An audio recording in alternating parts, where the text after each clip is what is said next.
What's up, guys? My name is Ty Zen. This is my son, Austin. His nickname is Ether, right here. Say hello, buddy. Say hello, buddy. Isn't he just a cute bundle of joy? Look at this guy. This smile. You're a lucky critter. You're born into a rich family, you little lucky critter, so smile. Smile for the camera. Anyways, guys, I don't know how he's gonna grow up. You know, I know how to train someone that comes from a poor background like I did, who came to America as a refugee from Vietnam and become wealthy in America. I'm not sure I know how to train someone that's already born wealthy to even become more wealthy. So I hope I do a good job, man. Okay, anyways, guys, one of the things I'm gonna do to my son when he grows up is I'm gonna give him a tremendous amount of support, okay, mentally. I'm not gonna give him a lot of money, because I don't believe, I have never once believed that if you give someone that does not know how to manage money, that they would all of a sudden know how to manage money, okay? So that's what I'm investing a lot in, is my kids' education. And I'm not talking about the bullshit traditional college education or high school education. I'm investing in a lot for my kids to get a language skills, because that's one common denominator that I have noticed, that all the guys I have ever met in my life that knew like 3, 4, 5 languages, I haven't seen any one of them that's broke. Okay, so that's what I'm investing on a lot. I hope to have my kids learn how to speak English, Spanish, and Chinese Mandarin, and then obviously Vietnamese and Thai, which is the language. You know, I'm Vietnamese, and their mom is from Thailand, so I want them to speak their native language too, if possible. If not, it's not really a big deal for me, as long as they learn English, Mandarin, and Spanish. That's the main languages I want them to learn. You know, and then if there's time, you know, if there's an opportunity, I like them to learn some Arabic at the same time too, because I believe that that's a growing and influential group of people in the world. Okay, they're going to be a force to be reckoned with. You know, but the thing that I want to spend the most time with my kids is to make sure that they don't ever wait for my approval or my permission to go out there and make money. Okay.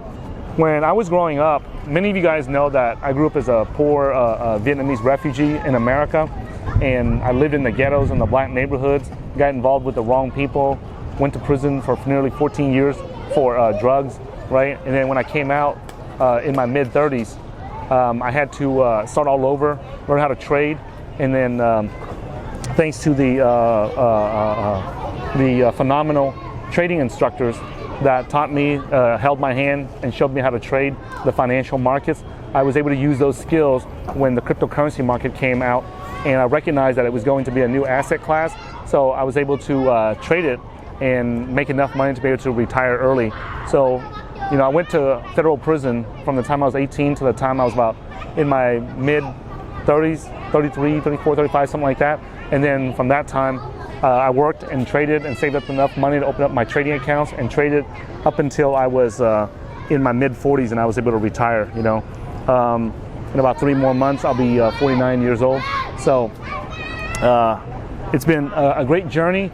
But one of the things that people always ask me is, Ty, you know, how did you do that? How did you come out of federal prison with no high school degree, with no college degree, and be able to become, you know, one of the wealthy persons in America? Meanwhile, there's other people that were much smarter, has better education, you know, better college degrees and all that stuff, and they're still working a 9-to-5 job. Okay, and one of the things that I noticed is that when I came out, when I came out of federal prison, I saw that a lot of people were waiting for permission. They're waiting for validation. They're waiting for approval from other people around them, especially their friends, their family, and things like that. And what I realized was that, you know, these people are waiting for the wrong things. When I came out of federal prison, nobody wanted to talk to me. Nobody wanted to say hello, because they saw that I was broke and I was poor. And, you know, some of them knew that I just got out of prison. Some of them did not know I just got out of prison, but they can tell that I was poor. You know, I was wearing the same t-shirt and the same pair of pants every day to go to work, and everywhere they saw me, I looked exactly the same, right? And what happened was, I saw that a lot of guys that had better college degrees than I did, they were smarter than I was, they had more education, but there was one thing that they always lacked, was that they always lacked the ability to do things on their own. They always had to wait for their family to give them permission. They always had to wait for their family to give them approval, right? I was telling some of my friends at that time that worked at the clubs, when I was working as a bouncer and as a club promoter, I was telling them to, invest into the stock market. While they're working, start investing a little bit of money into the stock market and stuff.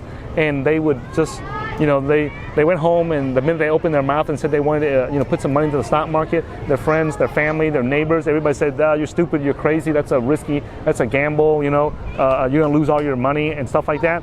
And all of a sudden, they just quit. I remember when I first got home, I was living with my little sister. And she couldn't believe it, She had went to college. She was not doing very well in school. She was studying as a photographer, And I was telling her all the time, that, hey man, you're wasting your time. Like, you're learning something that, and this kind of sucks, guys. But I'm a pretty. This is almost kind of like cocky and arrogant, but I'm a pretty badass artist. You guys may not know that, because you guys see me talking about trading, investing, and entrepreneurship on this channel all the time. But besides that, in my own time, I haven't seen anybody that outpaints me or outdraws me. Okay, so I was teaching art for many years in the federal prison system, and I can recognize when somebody is a good artist and when somebody's not. Unlike a lot of people who criticize others on their art but don't know how to paint, draw, sculpt, do anything, right? So I do know how to do these things, so I am capable of recognizing when somebody has, quality art skills or not. And my sister, she sucked as a photographer because she sent me a bunch of her pictures that she took, and I did not see anything that was creative. I didn't see anything that was outstanding. And I was telling her that she was, she should switch careers, study something else, or do something that can help make money, because, I didn't want to hurt her feelings and tell her, like, hey man, I've taught a lot of artists, and you're not that good of an artist. You need to go learn something. And I always told her that you should become a writer or something, because I read a lot of her writings whenever she would write me in prison, and I could tell, man, she's a really good writer for someone that's never been trained in writing. She had an exceptional writing ability just naturally, right? And because I also taught writing when I was in federal prison, when I had time, right? And if you guys are wondering why I keep saying that I taught this and I taught that in federal prison, was because that was one of the few ways that I had access to educational materials, right? It was really hard to get access to books and educational material, and by volunteering my time to become an instructor or a teacher at something, even at that time, I did not know that I was going to become a good instructor and learn good teaching skills. I just wanted to be able to have access to the educational materials in the prison library and the educational materials, so that I can educate myself. So I volunteered whenever I had free time. I would volunteer to go in there and teach a bunch of stuff, just so that the prison guards would give me access to educational materials. Okay, so that was the reason why. If you ever hear me say that, hey, I was teaching this, I was teaching that, it might sound like, hey man, what the hell? Well, why were you teaching everything in prison? I did it. I volunteered my time, so I have access to the educational materials. Okay, but anyways, I was telling her that, hey, you really should focus on your writing, or do something that involves your writing, because you write really well, in really simple language, and it flows really well, and the cadence of her writing and everything. But as far as photography goes, your writing is better. I didn't want to tell my little sister that you suck at this photography stuff. I just told her, hey, look, you're a way better writer. Why don't you focus on that? And so when I came out, right, and I said that I wanted to become a millionaire trader and a millionaire investor, right? I remember my little sister telling me, thinking that I was crazy. My little brother thought I was crazy. My stepmom thought I was crazy. Just everybody thought I was just plain stupid and plain crazy, because, I've been in federal prison for nearly 14 years. I come out, I have no, high school degree, no education, no nothing. And here I was talking about becoming a millionaire and everything, right? So everybody just thought I was just plain stupid and plain crazy. In Vietnamese, they have a expression that says that, he's possessed. He read too many books, he's possessed, right? So we have a culture where people study too much in Asia, right? and sometimes there's a derogatory meaning where they say that he is possessed by the spirits. You know, in Vietnamese they call it tàu hỏa nhập ma. That means that he's been possessed by the devil or possessed by the evil spirits, okay? And what that means is that somebody that's been studying so much and studying their ass off, right? Reading books and learning all that theoretical bullshit. They study so much theory that they just got possessed, you know. Then they didn't went cuckoo. You done lost them, you know. There's no recovering, you know. And that's what they said about me because they said that I was possessed, you know, by demons and spirits because, you know, I had read too many books in prison, right? And just so you guys know, it's a very derogatory term, you know. That's like Saul calling a black person a nigger or something like that, right? It's a derogatory term. There's nothing nice about that when somebody says that in Vietnamese to you, okay?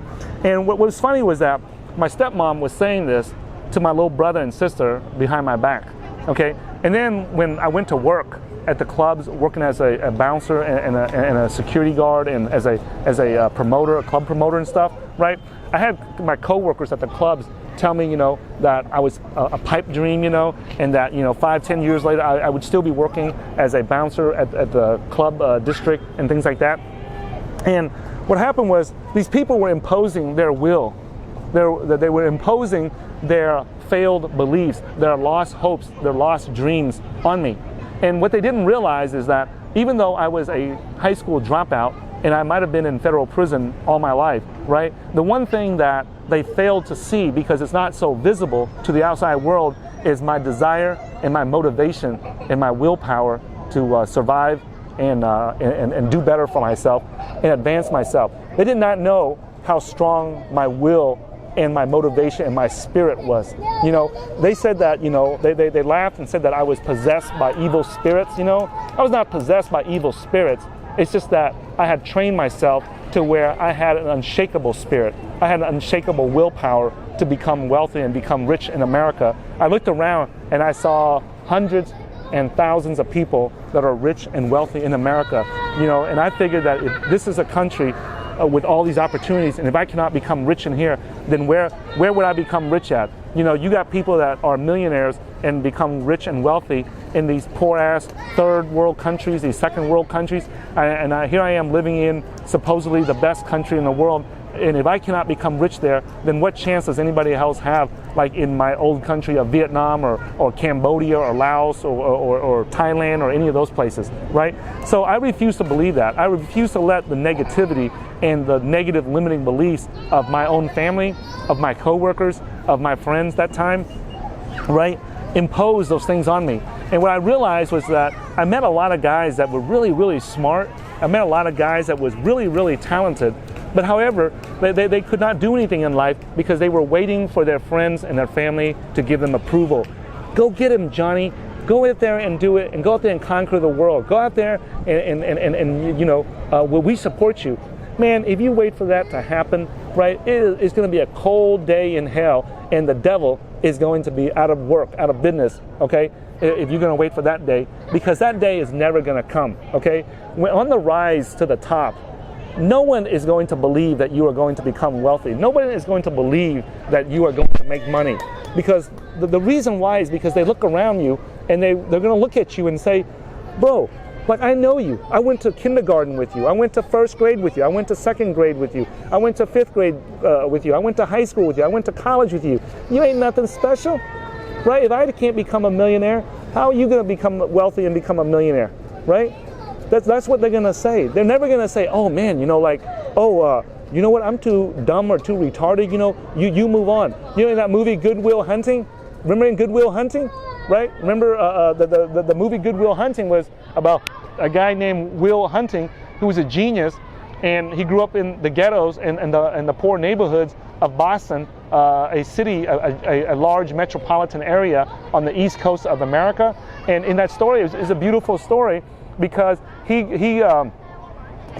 was seeking validation from his two buddies, from his two best friends, childhood best friends. And his childhood best friends are a bunch of dumbasses. They all work in construction, and they're all stupid as a rock. And then one of the guys, the older guy, he said, hey, Will, why don't you go on, man? Like, you got some brains. Why don't you go on and move on and do better, man? We ain't smart like you. We're dumb as shit, right? Why don't you move on to something better, man? And then, you know, that was kind of like the theme of the movie. And at the end of the movie, you know, the beautiful moment is when Will Hunting actually leaves his dumbass friends behind and moves on to a better life because he's capable of it, right? And the reality is, in the real world, guys, ain't nobody gonna give you validation like that. Ain't none of your friends and your neighbors, your family members, your aunts, your uncles, right, are going to say, hey, you go out there, man. Ty, you get your ass out there because you're gonna do well. You know, ain't nobody gonna say that stupid shit. Even my own dad was telling me I was a stupid idiot, okay, for wanting to become rich. You know, if he'd been in America as a refugee and he's the one who brought me to America and everything, you know, and my dad, you know, he went through a lot of shit to bring me to America. You know, we got robbed by a bunch of Thai pirates. After we left Vietnam, you know, he had to hijack a Vietnamese naval Coast Guard boat to take our family out. You know, they were in gunfights, you know, and all he and his brother had was one gun and a claw hammer, and they had to go and try to hijack a Coast Guard, a communist Coast Guard boat, and take my family out. And then we got robbed by, you know, some Thai pirates, and then, you know, he ended up in prison in a Malaysian refugee camp. So my dad went through all kinds of bullshit to get me to America. And by the time I got to America, right, and he couldn't make it, he couldn't adapt to the American culture. So his thought was always like, hey, if I didn't become rich in America, right, like how are you gonna be in prison for almost 14 years and come out and all of a sudden become rich, okay, or become wealthy? So they always thought it was impossible. And I never thought it was impossible because I saw people doing it around me. I saw people that were trading stocks that could become wealthy. And I said to myself, like, I just got to find the right people that's willing to teach me, man. And then I would do that. And so that's what I did, right? So what I'm saying is that, you know, my family did not support me. You know, my brothers, my sisters, you know,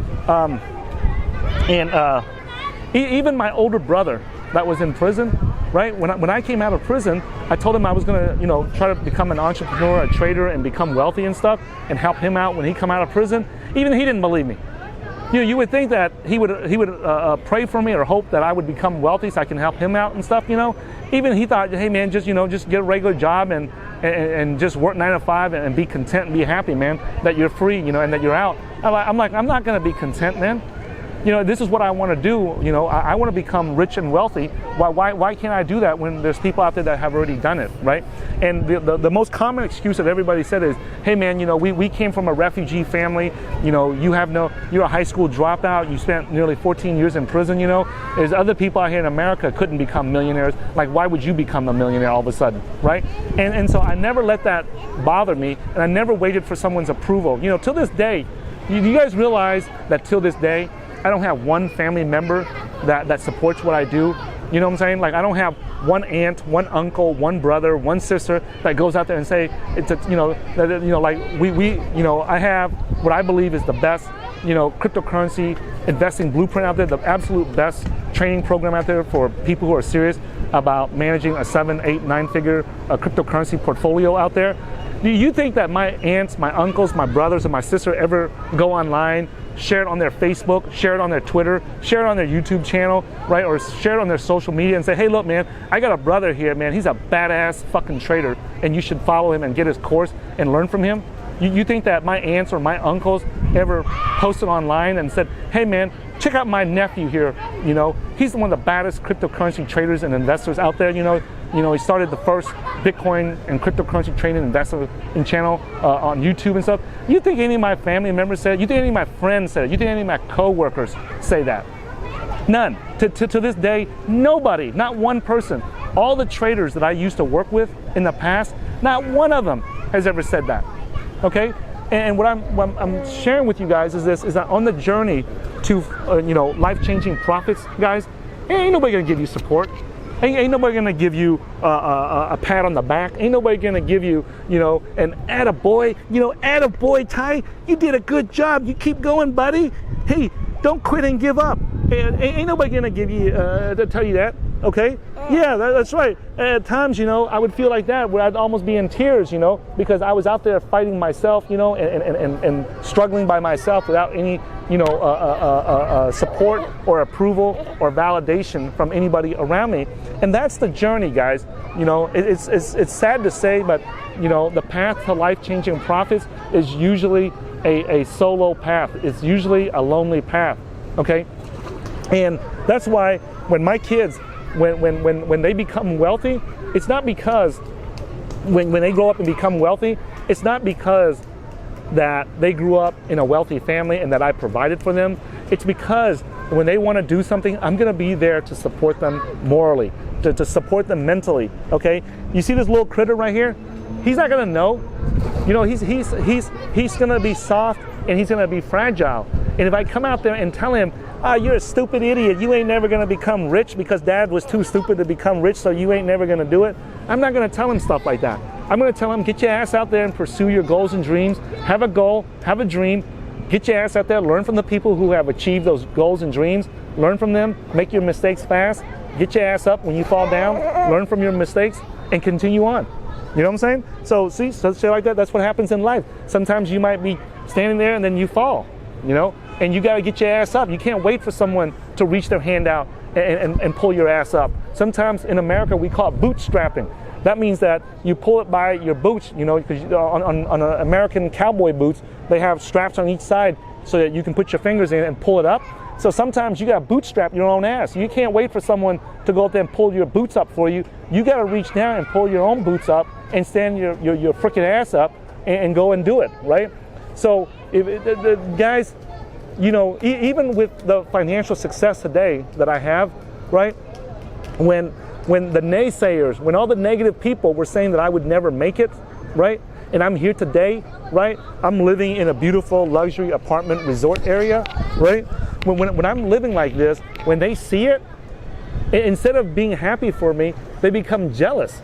They become like, how the hell did you get there? You got lucky, or you did this. I'm saying, man, you son of a gun. When I was struggling my ass, when I was driving around in a Honda Civic with the back ass missing because it's been crushed, because I got into an accident and half the car was missing. I was driving around in a Honda Civic with the back ass missing. The last, and if you guys know me, when I was going through those tough times like that, you guys know I was driving around half of the car. The back half was missing, guys. I remember I was working as a personal trainer at Gold's Gym, and this girl, right, I was trying to ask this girl out, and I didn't even get a chance to ask her out yet. I took her out to the parking lot, right? We were supposed to grab a bite to eat together, and she saw my car and she said something like, oh, I forgot my purse or something like that. She went her ass back into the gym after she saw the back half of my car was missing. I had red tape and yellow tape on it to tape the tail lights onto the car so that when I turn and my stop signals and everything, it would still work. But the back half of the Honda Civic was missing. It was all crushed in, it was all smashed in, right? If you want to see what it looks like, email me, right? And I'll send you a picture so that you guys will know what I'm talking about. And the girl went back into the gym and never came out. So I was standing out in the damn parking lot by myself, right? And then after about 5-10 minutes, my street smart sense tells me, hey, it don't take that damn long to walk back into the gym and grab your purse or grab your keys or whatever and come back out. And I realized, that's, hey, you know what? It's her loss, I remember, like, there's a girl that I wanted to be with when I came out of prison, and her mom was saying, hey man, Ty, he just got out of prison. He has there's no future for him. He's 30, he's in his mid-30s already, and he's got nothing, he's got college, high school dropout. He's got no money, you just gotta find a better guy. Well, guess what? Guess what happened when I retired? The guy that introduced me to her, was talking to her mom one day, and she asked, how's Ty doing? And my friend, his name is Peter. Peter said, oh, Ty's doing great. He's retired. He left and went back to Vietnam to retire, right? And she was shocked. The mom was shocked. Like, the mom was the one who said that I would never amount to anything, right? And she was shocked. Like, how did Ty do that? Didn't he just get out of prison just a few years ago? Yeah, he'd been out of prison like a decade already, But now he's done financially well enough, and he relocated his entire family back to Vietnam to take care of his sick mom, And the lady was shocked. The lady was shocked. So I'm telling you guys these things not to brag with you guys about, you know, what I did or share my struggles with you or something, you know. What I'm trying to do, guys, is that if you're waiting for permission, if you're waiting for that coworker next to you at work to tell you that it's okay to buy Bitcoins, to invest in cryptocurrencies, if you're waiting for your family members to say, I'm giving you a thumbs up, I'm giving you 2 thumbs up, you now have my permission to go invest into cryptocurrencies, right? Man, you guys are going to be waiting for a long time, man. You are not going to make life-changing profits like that, bro, right? You got to get off your ass, okay? The only time that you can sit on your ass and do nothing is when you're like this, you know, 9-month-old right here. This is the only time that you get to sit on your ass and do nothing and just grow, okay? But when you're an adult already and you are capable of taking care of yourself and being mobile and get around stuff, you got to make your own decisions, because you cannot wait for other people to decide for you. Stop waiting for people to validate that what you're doing is right. Stop waiting for people to give you permission. Your family members, your close people, ain't nobody going to give you shit. Ain't nobody going to give you damn permission. The Bible says that the prophet is never recognized in their hometown. And if I quote that wrong, don't jump on my ass about it. Just learn the lesson, okay? Ain't nobody going to give you credit, right? Before you do it, and ain't nobody going to give you credit after you achieve life-changing profits, okay? Because that's just how it is. That's just how the reality is. That's why whenever I go out nowadays, right, and I network with people and I make friends with new people, it's usually guys that are successful like myself already. It's usually not, you know, poor guys or guys that haven't made it yet. The reason why is because we know the struggles. Like, I know the struggles that it took to get me to where I'm at today. And those guys that have made it this far and those girls that have made it this far, when they see me and they hear my story and I hear their story, we know. It's kind of like we see eye to eye. Like, hey, yeah, like, you know how hard it was to get here, don't you? Yeah, man. You know it too. You've been through that journey. And you know, so there's a connection there with these people, because they understand where I have been and I understand where they have been.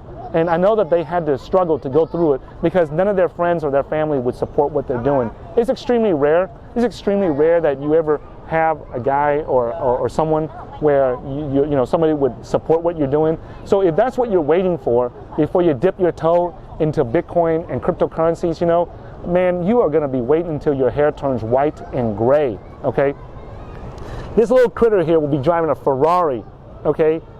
You know, before that happens, before someone validates and approves and gives you permission to become wealthy in crypto, okay? And I'm making this video, guys, to remind you guys, don't wait for that, man. Don't seriously, man, don't wait for that. You know, all bullshit aside, all joking aside, you know, this is the absolute best time in human history, guys. Like, I am so grateful that, you know, I am grateful to God, to Buddha, to Allah, to everyone that has made this opportunity available for me, that, you know, a broke ass, dumb ass like me, who came to America as a refugee, right, is able to go to prison for nearly 14 years and come out, learn how to trade in America on Wall Street and in from some of the best traders on the planet, right?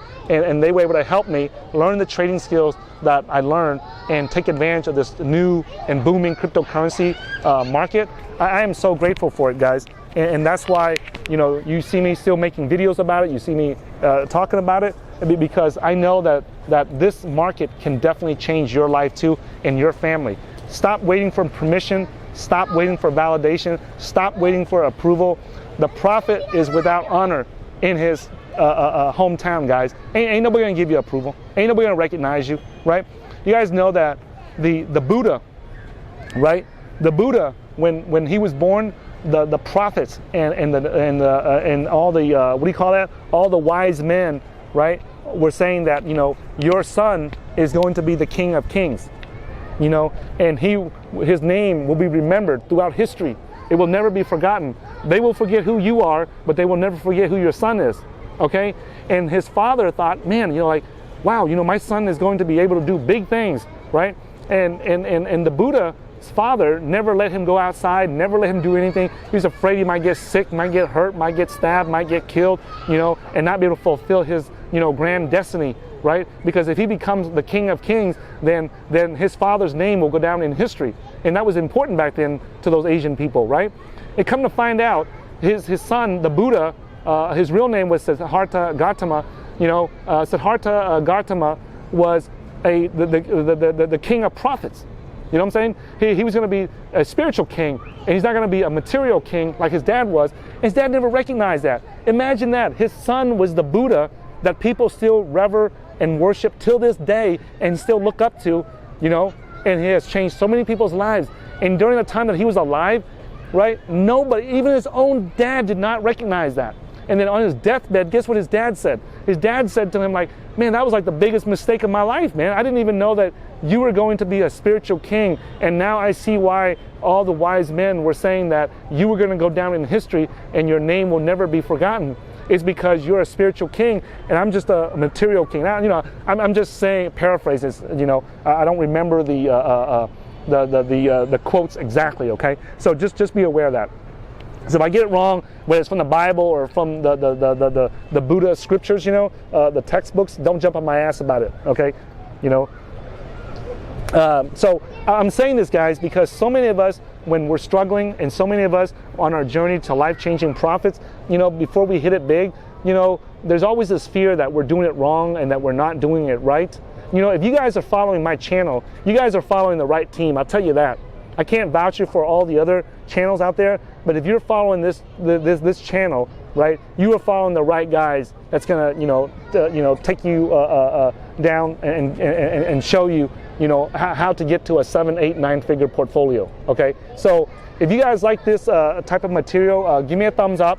If you don't like it, smash that dislike button, man. You know, I'm not gonna be butthurt about it, right? Make sure you follow me on Twitter at HeyTaiZen, and also, if you are serious about managing a 7, 8, 9-figure portfolio, I highly, highly recommend, okay, I highly recommend investing into the cryptocurrency investing blueprint. Go to www.cryptocurrency.market/blueprint and get you a copy today. Stop jacking around and trying to figure it out on your own. We've already done the figuring out for you. All you got to do is the implementation part, okay? We can't do that for you. Okay, nobody can do that for you. You're the only one that can implement it, right? We can teach it to you, but you got to implement it, all right? Stay safe out there. Make sure you use a hardware wallet. Use Ledger or else Trezor. Do not put your money on exchange, right? And now is the time to take action. Stop spending your money on stupid nonsense. Stop going to basketball games. Stop spending money on football games. Stop spending money on your girlfriend, right? Take all that money, right, and go invest it into Bitcoin, into Ethereum, into other cryptocurrencies, so that you can have an opportunity to make life-changing profits. Investing into your girlfriend is not going to make life-changing profits. I promise you that. Okay? I know a lot of guys that are wealthy, and not one of them ever told me they invested money into their girlfriend and it made life-changing profits. You know? So, thanks for watching this video, guys, and I'll catch you guys in a future video. Thank you.